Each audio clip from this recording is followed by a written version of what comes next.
কি ব্যাপার? আমির না ওটা? ট্রেনও তো আসছে।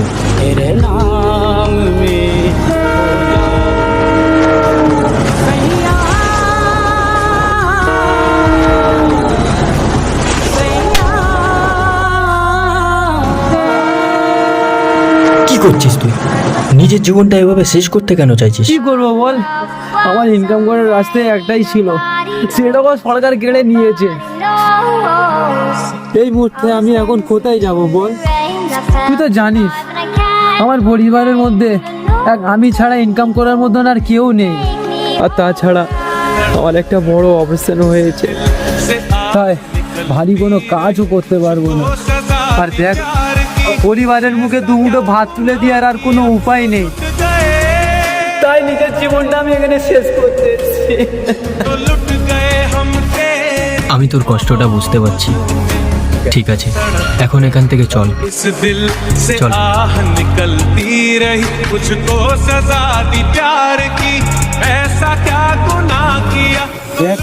সব ভেঙে বেরিয়ে গিয়েছে।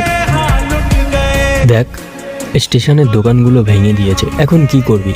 অন্য কোথাও ভাড়া নিয়ে দোকান কর। কিভাবে করবি? বাজারের যা অবস্থা, সব জিনিসের দাম আকাশ ছোঁয়া। কোনো রকমে এই দোকান থেকে 2 কাপ চা বিক্রি করে নিজের সংসার চালাতাম।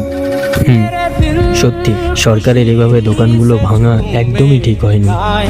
সরকার ঠিক কাজ করেছে, সরকারি জায়গায় দখল করে বছর কি বছর ব্যবসা করবে, আর সরকার নিজের জায়গায় দখল মুক্ত করতে চাইলে সমস্যা কোথায় বলি? এখন এত কষ্ট কেন হচ্ছে? ঠিক বলেছেন, সরকার এই অসহায় মানুষগুলোকে মৃত্যুর মুখে ঠেলে দিয়ে ঠিক কাজ করেছে। সরকার মানুষের কাজ দিতে পারে না, চাকরি দিতে পারে না, বছরের পর বছর শুধু ভোট নিয়েছে, বিনিময়ে কিছু দেওয়া তো দূরের কথা, আরো উল্টে তাদের পেটের ভাত কেড়ে নিয়েছে। আর আপনি বলছেন সরকার ঠিক কাজ করেছে?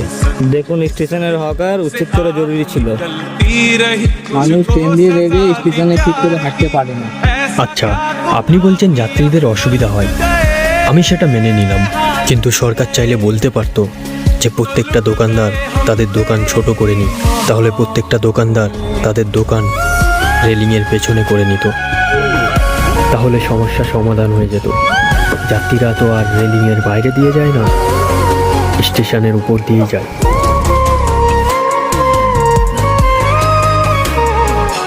সরকার সত্যি যদি গরিব মানুষের কথা ভাবতো তাহলে সব সমস্যার সমাধান হতো, কিন্তু সরকার তো আর গরিব মানুষের কথা ভাবে না, বড় বড় ব্যবসায়ীদের কথা ভাবে। এটা বড় লোকের সরকার, গরিবের সরকার নয়। অন্তত এই গরিব মানুষগুলোকে আগে থেকে নোটিশ দেওয়া উচিত ছিল। 6 মাস যদি সময় দিত তাহলে তারা অন্য কোথাও যাওয়ার বা অন্য কোনো ব্যবস্থা করে নিতে পারত, কিন্তু এই মুহূর্তে তারা কোথায় যাবে?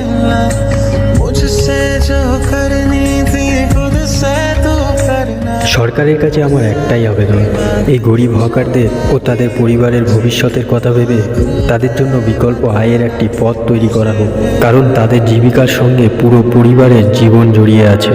ভিডিওটা ভালো লাগে লাইক, শেয়ার, কমেন্ট করতে ভুলবেন না। ধন্যবাদ।